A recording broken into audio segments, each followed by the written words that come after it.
Halo sedulur kabeh, pada kesempatan kali ini aku akan menceritakan sebuah film yang berjudul 47 Ronin. Skoi, langsung aja kita masuk ke dalam filmnya.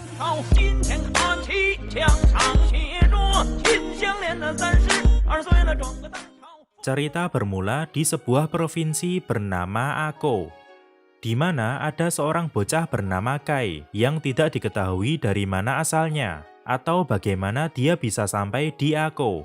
Banyak yang percaya bahwa dia dibesarkan oleh iblis hutan yang mengajarkannya sihir hitam dan seni membunuh yang sangat mematikan.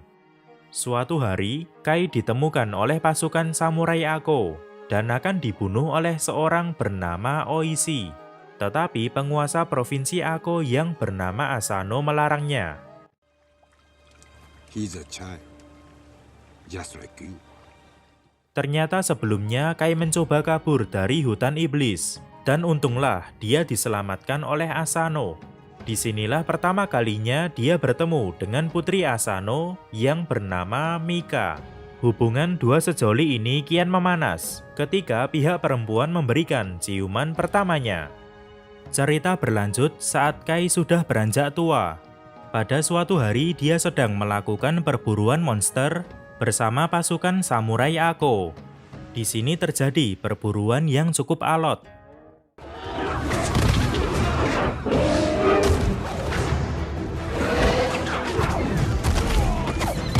Sampai di suatu momen, ada seorang samurai bernama Yasuno terpojok oleh monster ini.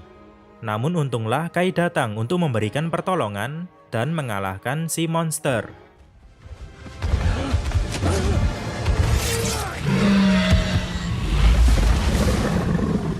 Bukannya memberikan terima kasih, Yasuno malah melontarkan kalimat buruk kepada Kai.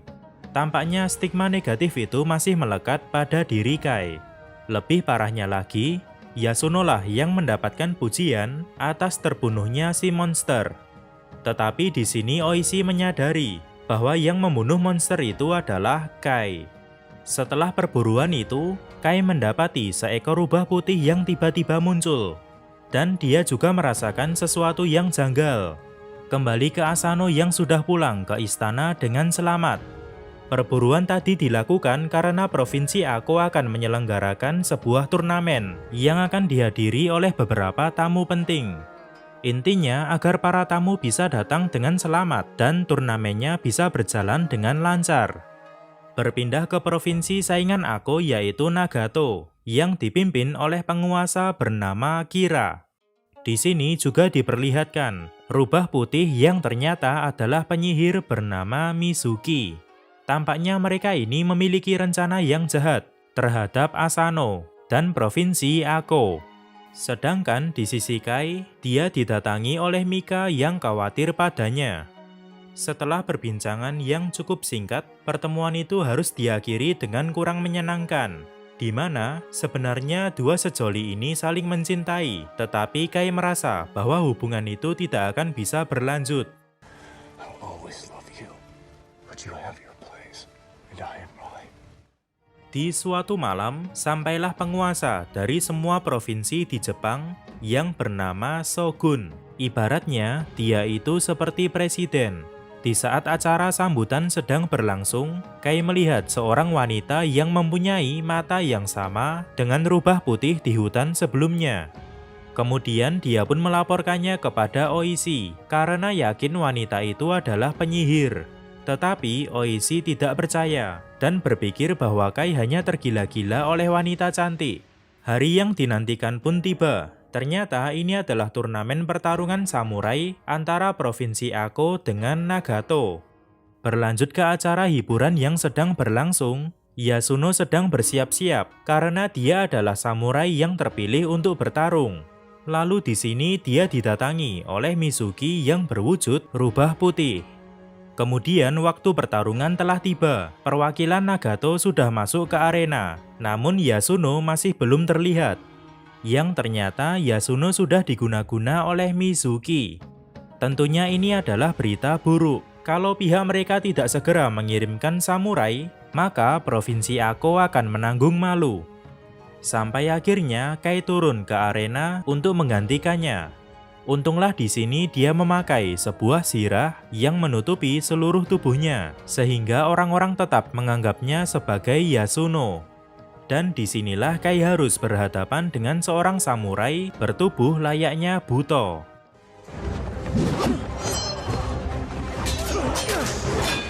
Namun sangat disayangkan, helmnya terlepas sehingga identitasnya diketahui. Dan lagi-lagi ini adalah hal buruk, karena Kai bukanlah seorang samurai, sementara turnamen ini hanya boleh diikuti oleh seorang samurai. Hal ini membuat Shogun turun ke arena dan memberikan hukuman mati kepada Kai. Lalu tiba-tiba Mika bersujud, memohon agar Kai tidak dibunuh. Walaupun Shogun mengabulkan permohonan itu dan menggantinya dengan hukuman pukulan,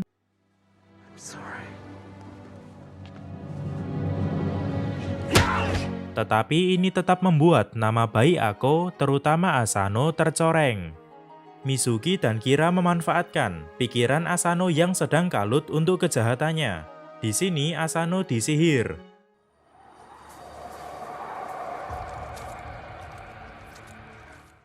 Di alam bawah sadarnya dia berusaha menyelamatkan Mika yang sedang diperkosa oleh Kira.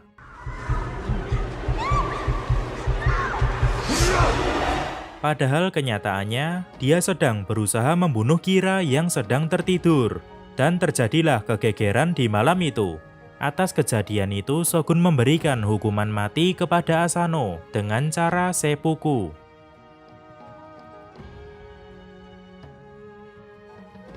Oishi sebagai orang yang sangat setia kepada Asano merasa bahwa Asano sudah disihir sehingga melakukan hal tersebut. Tetapi Asano menyatakan bahwa dia siap dihukum atas kesalahannya demi membersihkan nama baik Ako serta semua pengikutnya. Sampai tibalah hari untuk melakukan seppuku. Dan pada hari itu juga, Asano menyusul istrinya yang sudah meninggal terdahulu.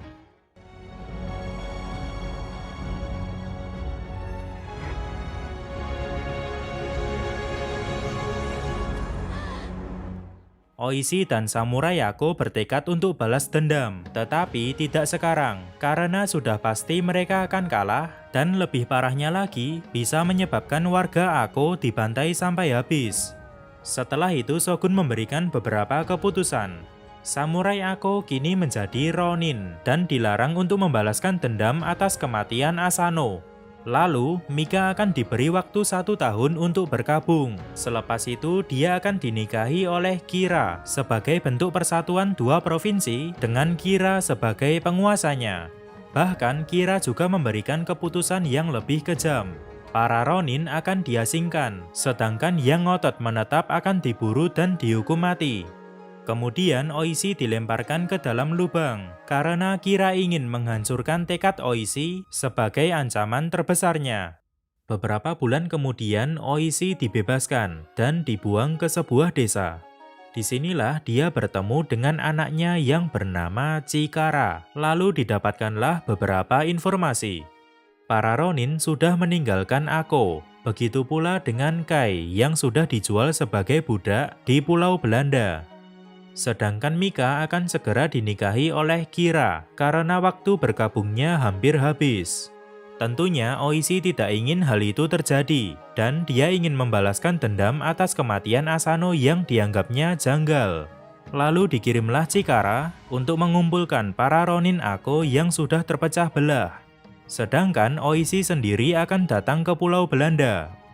Sesampainya di Pulau Belanda, dia mendapati Kai yang sedang bertarung dengan manusia jadi-jadian.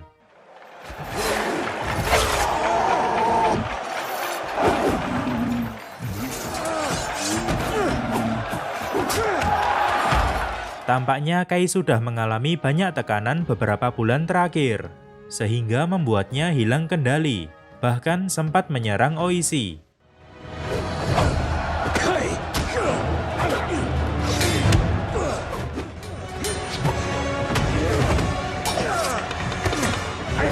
Untunglah Oishi bisa menyadarkannya dan memberitahukan bahwa Mika serta Provinsi Ako sedang membutuhkan pertolongannya. Seketika mereka langsung berusaha kabur dari tempat itu.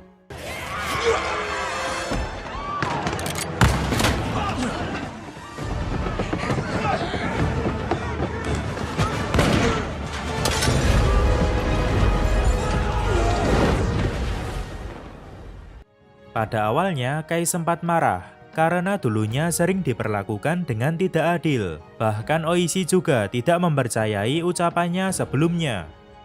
Namun di sini Oishi mengakui kesalahannya dan memohon bantuan dari Kai.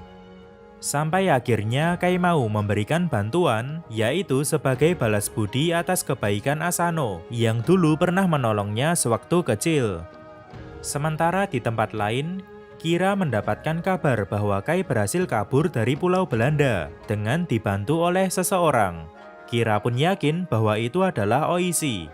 Dia pun langsung menyuruh Mizuki untuk mencari dan membunuhnya. Berpindah di sebuah danau, di mana Oishi akan menyusun rencana bersama Ronin yang lain.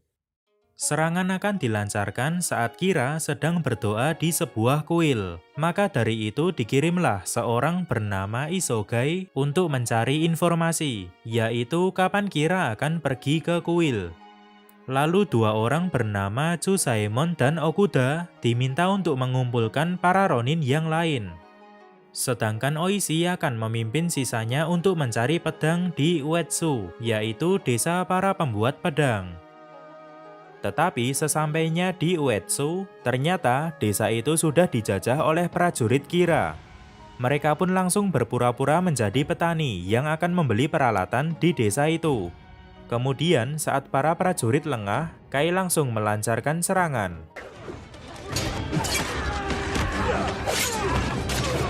Dan mengambil persenjataan milik prajurit itu. Di sisi lain, Isogai sudah sampai di sebuah tempat untuk mengumpulkan informasi. Tetapi dia malah bertemu dengan Mizuki yang menyamar sebagai wanita penghibur.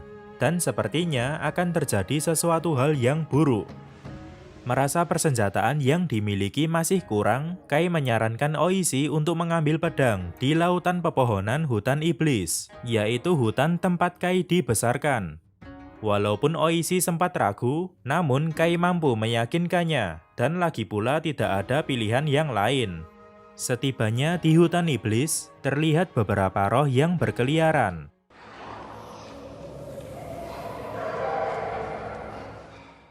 Di sini Oishi diberitahu bahwa tekad mereka akan diuji. Kai juga menyuruhnya untuk tidak menarik pedang apapun yang terjadi.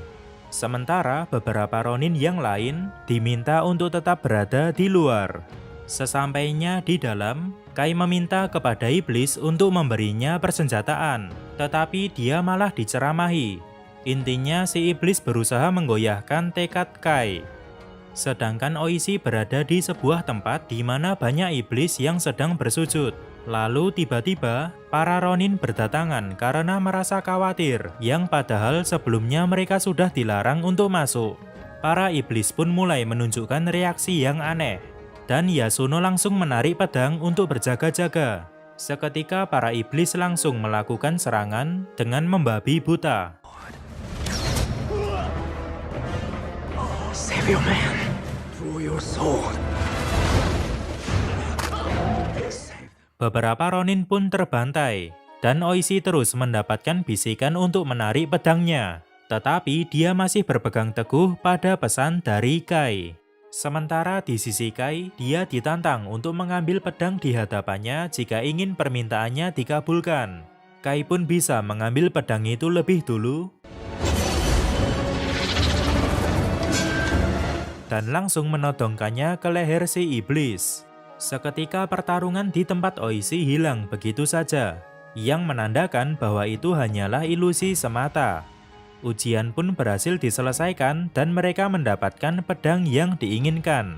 Bisa dibilang ini adalah pedang yang spesial selagi digunakan oleh orang yang tepat. Sepulangnya dari hutan iblis, Oishi mendapatkan info dari Isogai bahwa Kira akan berangkat ke kuil pada malam ini. Oishi pun langsung mengerahkan para Ronin untuk melakukan penyerangan. Kecuali Chikara yang diminta untuk menetap bersama seorang bernama Horibe. Setelah sampai, para Ronin mengendap-endap untuk menyerang Kira. Namun tiba-tiba Isogai muntah, disusul dengan serangan sihir api oleh Mizuki yang menyamar sebagai Kira. Di sini malah para Ronin yang diserang habis-habisan.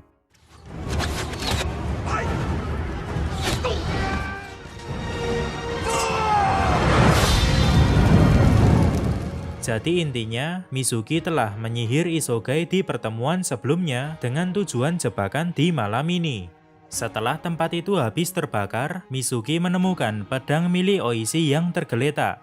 Lalu dia pun memberikannya kepada Kira sebagai bukti bahwa dia telah menunaikan tugasnya, yaitu menghabisi para Ronin terutama Oishi. Namun tentunya Oishi belum mati, dia berhasil kabur bersama Ronin yang lain. Tetapi ini tetap menjadi berita buruk karena banyak yang terluka, bahkan ada juga yang meninggal.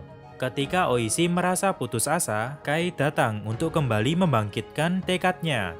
Intinya mereka masih punya kekuatan untuk balas dendam. Ditambah lagi bahwa Kira menganggap bahwa mereka sudah mati akibat jebakan tadi. Dan itu menjadi keuntungan tersendiri. Sampai suatu ketika Kai melihat sebuah rombongan dari kejauhan. Ternyata mereka adalah rombongan yang dulu pernah mengisi pertunjukan di Ako. Dan sekarang akan mengisi pertunjukan di acara pernikahan Kira. Disinilah Oishi merencanakan sesuatu berkaitan dengan penyerangan terhadap Kira. Tetapi sebelum itu, para Ronin berkumpul untuk menandatangani sebuah kertas menggunakan darah mereka. Ini sebagai bukti bahwa mereka sudah siap menerima semua konsekuensi dalam peperangan, termasuk mati. Dan terhitung ada 47 Ronin yang ikut serta. Oishi dan beberapa orang menyamar sebagai pengisi acara untuk dapat masuk ke Nagato. Kemudian mereka mulai melakukan pertunjukan.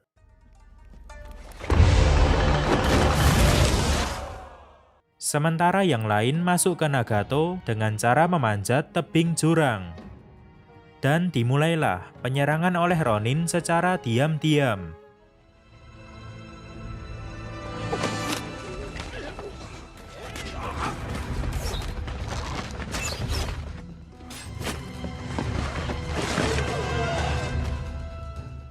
Namun sangat disayangkan, Oishi yang mempunyai kesempatan untuk membunuh Kira malah terpanah oleh seorang penjaga yang menyadari aksinya. Setelah itu Kira dan Mika dilindungi oleh para prajurit menuju tempat yang aman. Sementara di samping itu terjadi peperangan hebat. Di antara 47 Ronin melawan sekitar 1000 pasukan Nagato. Shibuto bisa dikalahkan dengan ledakan bom. Lalu Mika berhasil meloloskan diri dari Kira dengan dibantu oleh Kai dan Oishi. Setelah itu Kai menyusul Mika dan di sini dia harus bertarung dengan Mizuki.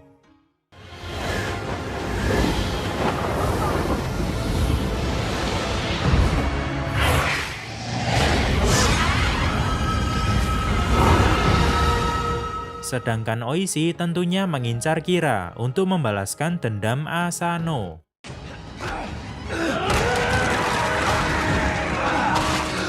Singkat cerita, baik Mizuki maupun Kira dapat dikalahkan.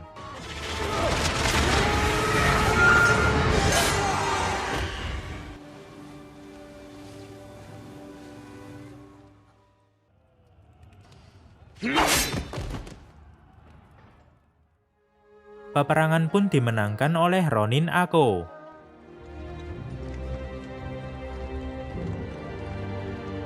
Tetapi ini belum berakhir, mereka harus siap menerima hukuman dari Shogun. Karena sebelumnya, para Ronin dilarang keras untuk membalaskan dendam atas kematian Asano. Disinilah Oishi memohon agar para Ronin bisa mati dengan terhormat sebagai seorang samurai. Walaupun mereka sudah melanggar keputusan yang dibuat oleh Shogun, tetapi Shogun merasa bahwa para Ronin telah menjalankan tradisi Bushido, sehingga permintaan itu dikabulkan. Thank you, Your Highness. Sebelum kematiannya, Kai sempat berkata kepada Mika, I will search for you through 1,000 worlds and 10,000 lifetimes until I find you. Dan Mika pun menjawab, I will wait for you and all of them. hari pun berganti, dan inilah saatnya Oishi dan yang lain akan mengakhiri hidup mereka. Di sini lagi-lagi Shogun memberikan keputusan yang baik, di mana Chikara yaitu anak Oishi, diizinkan tetap hidup, yaitu untuk meneruskan keturunan dan mengabdi kepada Ako. Sementara untuk yang meninggal akan dimakamkan di samping makam Asano.